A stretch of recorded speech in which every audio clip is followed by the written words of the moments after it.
Good evening, everyone. Wait, which one? 10 here. The photo you're looking at is of Canada's 10th Prime Minister, William Lyon Mackenzie King, and his dog Pat, whom was an Irish Terrier. He loved the breed, and every dog after this dog was called Pat. So you would have Pat 1, Pat 2, Pat 3, and so on. Now, as I said, he was Canada's 10th Prime Minister. He served from 1921 to 1926, 1926 to 1930, 1935 to 1948. He was born on December 17th, 1874, in Kitchener, Ontario. He passed away of pneumonia in Chelsea, Quebec, July 22nd, 1950. He is the grandson of Toronto's first mayor, William Lyon Mackenzie. William remained a bachelor throughout his life. And this is a painting of his estate in the Gatineau Hills. Absolutely beautiful, beautiful place. If you ever do visit Ottawa, I suggest you go across to Quebec, go into the Gatineau Hills, and take a gander at this beautiful estate. His leadership brought Canada through World War II. He maintained morale and supported England through volunteers, supplies, and money. He was a Liberal.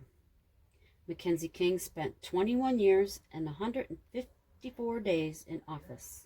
He is the longest-serving Prime Minister in Canada's history. Mackenzie King received a BA in 1895, LLB 1886, MA 1897, and all at the University College of Toronto. At Osgoode Hall Law School, an LLB in 1896, Harvard University, MA 1898, and PhD in 1909. He also attended the University of Chicago, but did not get a degree. And there he is with Roosevelt and Churchill. And here he is, the gentleman who is responsible for Casa Loma, Sir Henry Pellet, and his first wife. These are the ruins that you'll find on the estate. They were brought from pieces of the Parliament building from the fire, banks, and also homes that were being demolished in Ottawa. And here he is with Sir Wilfrid Laurier, Canada's 9th Prime Minister, at Laurier House. Mackenzie King became leader of the Liberal Party in 1919. He brought the Liberals back together after the party was fractured during the First World War. William understood the workings of capital and labor. He was sensitive to the nuances of public policy. He was a workaholic who understood the complex society of Canada. There's a young picture of him. Quite a looker, if I can say that. There he is with Roosevelt again. And here he is on the grounds of the estate, which he dearly loved. And I believe that more so his spirit is at the estate than at Laurier House. And here he is with Queen Elizabeth I and King George VI. But I don't believe this would be in Gatineau. By the look of the mountains, I would say this would likely be in Alberta. Okay, Mackenzie brought harmony to feuding elements using government action. He led the Liberal leadership for 29 years. He gained Canada's reputation of being a middle power committed to world order. Mackenzie King did not have a commanding presence. He was best at academic. He also had very few friends. And this is the cottage that his mother stayed at when she was ill on the estate. His belief in spiritualism and use of mediums was kept secret until after his death. He contacted his mother regularly through the medium. At both his home in Ottawa and his estate in Quebec, he hosted Winston Churchill, Franklin Roosevelt, Charles de Gaulle, King George VI, and Queen Elizabeth I, Charles Lindbergh, and Shirley Temple. In 1997, he was ranked #1 in Prime Ministers in Canada. And this is the main cottage. This is the side view where the tea house is. Beautiful, beautiful grounds. And there's a close-up of another part of the ruins. Now, I'm not sure exactly what piece is from where.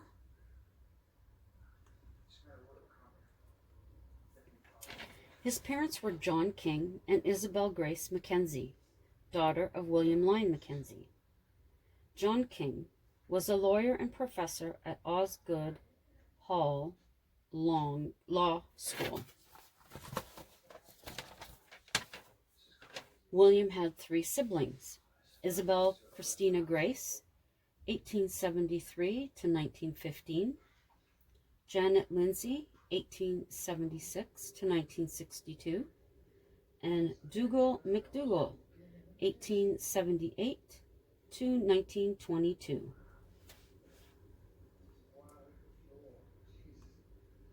And I believe this sign is likely one that is in Kitchener, because I haven't seen one like that in Ottawa. He attended Sotheby Public School. It has also been called Berlin Central School, Kitchener-Waterloo Collegiate and Vocational School, and it has also been known as Berlin. Oh, wait a minute. Sorry, I read that wrong. These are the schools he attended: Sotheby Public School, Berlin Central School, Kitchener-Waterloo Collegiate and Vocation School, and then Berlin High School. My mistake. Tutors also schooled him in politics, science, math, English, and French. And this I thought was the carriage house, but because of what's in the background here and this part, I don't believe it is, but I'd have to double check my own photos. And this is him on the $50 bill.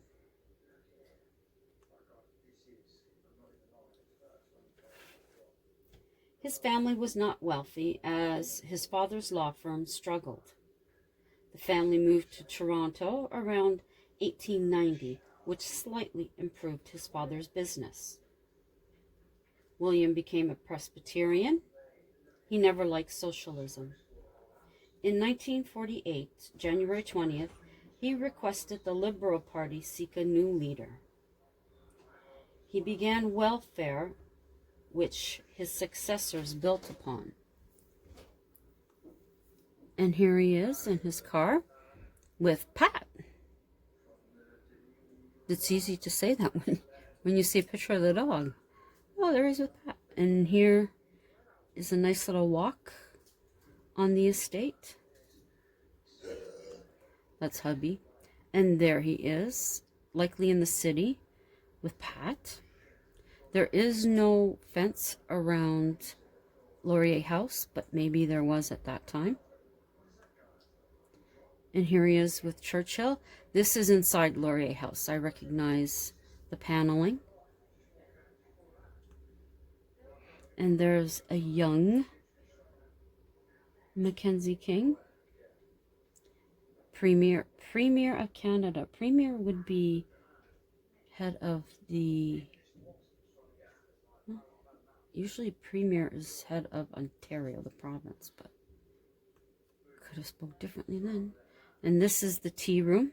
Look at all the beautiful wood. Absolutely gorgeous. I'll have to check that out sometime. As to what this room was before, I can't honestly answer that. I would have to go up there during the summer and find out.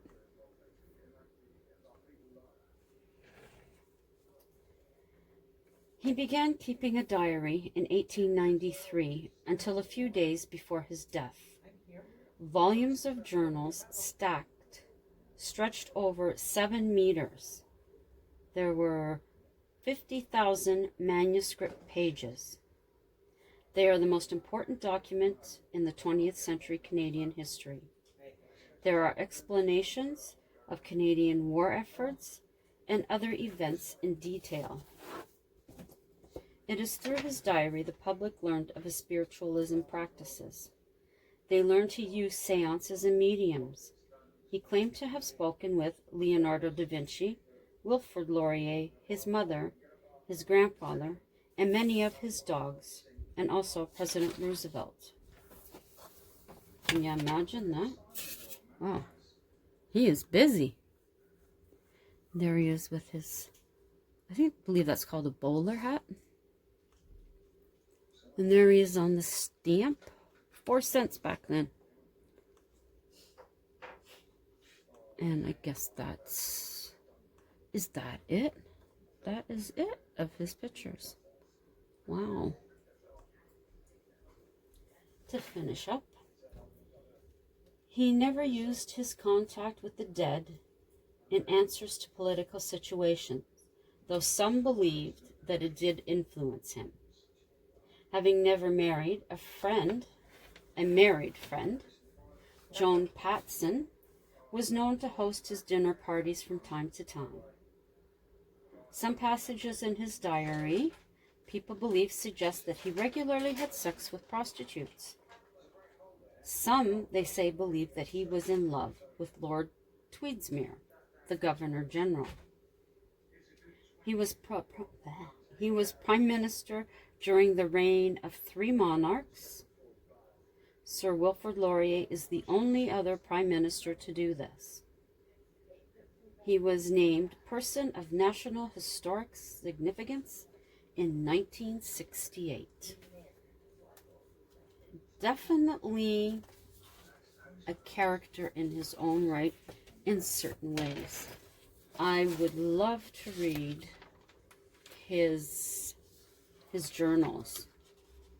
I think it would be amazing. Well, of course, I'd only be really interested in the spiritual stuff. This next photo is of Spark Street Mall in Ottawa. Now, Spark Street was made a pedestrian street in 1967. It is the earliest street mall in Canada. It runs from Elgin Street to Bronson, 6 blocks. There are a number of restaurants that offer patios, fast food, and souvenir shops. From your usual t-shirts to Canadian-made items, Indigenous art. Buildings on the south side are owned and operated by the National Capital Commission, or NCC. Buildings on the north side are operated by Public Works and the Government Services of Canada. Spark Street is Ottawa's most historic street. It is named after Nicholas Sparks, a farmer in the mid-19th century who cut that path through the woods that would become his namesake. When Ottawa was named the capital of Canada, Spark Street became even more important, housing government offices and homes for parliamentarians, as it was with Mr. Darcy McGee in the rooming house. Now, this is a restaurant here, and it has changed hands a few times. I don't even know what the name of the newest restaurant is that's in there. The street is infamous for the assassination of Thomas Darcy McGee in 1868. He lived in a boarding house at Sparks and Metcalfe Street. This is one of the newer buildings. It became the commercial hub in the late 19th and early 20th centuries. City banks and lumber companies were here. The best shops, hotels, dining rooms, and theaters were here. And unfortunately, they have torn down some of the older buildings that they were trying to refurbish because they just were not safe enough. And when I had spoke of, oh, I don't think I have spoke of Busker Fest yet. This is spring. Yes, I did. This is spring action. And this just gives you an idea. This is when they used to close off the streets because there's streets in between the blocks, of course. Oh, it's this way. But they don't do that anymore. Now they strictly put it to the space on Sparks. At one point, streetcars used Sparks Street, but this was closed down in 1959. 1960, the street was closed to traffic only in the summer. These closures convinced the city to permanently close the street to traffic in 1967. In the 70s, the success of the street declined due to suburban shopping malls. And then this is what sometimes you'll find in the summer months. They had these blocks for you to sit on to watch some of the buskers. I believe this is outside of the CBC. The CBC has its studios and offices located on Spark Street. Some events held on Spark Street Mall. In June, it is Rib Fest. August, Busker Fest. There's also a Latin festival. At one time, there was a vintage car show in the summer. This is also where the Haunted Walk of Ottawa has its offices located. You can see the CBC symbol. Young one having some fun. And there's another look. This is a jeweler. And in here is a restaurant brewery. And there's the statue. And this is the post office here. And that's part of where Darcy McGee is. And there's the sign for the Haunted Walk. And there again.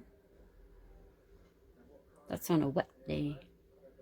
They had this out during the Tulip Festival. I was too short to get up and sit down. Some landmarks on Spark Street. Joy, a copper sculpture by Bruce Garner in 1970. And that is that one.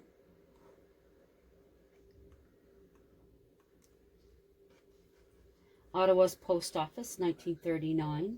Ottawa Electric Building, 1926. And Ottawa's first high-rise Bible House in Old James Hope Building, 1910. Now this has changed. I believe the bear is further down, and this black part here has been taken down. And there is a fancy thing of the Stanley Cup. And there you can see Busker Fest. And there is a very old photo when the streetcars used to run along there. But it is lovely to see a lot of the heritage buildings there. And that's that for that. So I hope you enjoyed finding out a bit more about Ottawa and one of our prime ministers. Thank you to my loyal subscribers for coming by. I realize everybody's busy getting back to normal after the holidays. But I thank you when you get a chance to drop by. Leave a comment if you'd like. Anyone passing through, please check out my other videos as well. I have crafting, I have my drawing, I have haunted, I have facts, a little bit of everything. And if you like what you see, consider subscribing. Hit the notification bell so you know when I upload. If you see anything that you did like, please consider a thumbs up. Leave a comment. I do get back to my comments. And share it out if you think someone else just might be interested. Maybe someone is interested in crafting. Maybe someone is interested in history. Maybe someone likes to hear about ghosts, whether it's my personal experiences or those of other people. It's all here. So enjoy the rest of your Saturday evening. It feels like it's about 10 o'clock, but it's actually only 7:24. Crazy, isn't that? I'll be glad when we start having the sun staying up longer. That's for sure. Rainy day here. As you may have seen in a video I posted earlier today, I couldn't believe the amount of water. And we're expecting freezing rain as well. So hubby and I did what little bit we had left to do. Last night we did a couple of things this morning. I got him his birthday card. Tomorrow's his birthday. He's gonna be 59. Love him to bits. So, anyways, until tomorrow, have a great evening and ciao for now.